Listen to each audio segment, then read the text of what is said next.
So there are three features I like about this Gooseneck kettle. One of them is that this interface is so easy to use. So you can just touch a button and it will actually work. You don't have to hard press it. You can click, for example, the Fahrenheit or Celsius button.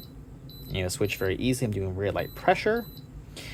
2, you can see the temperature rise as it heats up. So right now it's at 105. Earlier it was 94. And 3, this can keep your liquid, whatever you're using to put in here, water or tea, warm for a long time. And of course, this will read the temperature once you take off the base.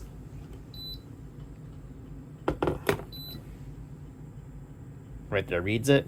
Start the boil by pressing this button, or you can pause it, and you can change how high you want this boil to. So right now it's at 212 degrees, which is the highest. This button right here will always show you the current temp.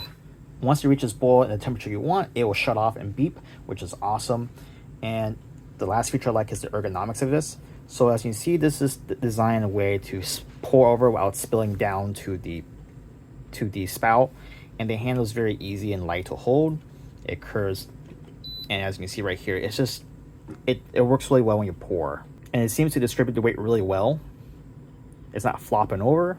And to add in water, you can just pull this off, and as you can see right here, it's actually held on by little nubs, so it's not magnetic, but it does take some force to close and open, and right now it's closed. So overall, I love all the features this has, the 3 or 4 features I mentioned. It's awesome to have. As you can see, this is already going up in temperature.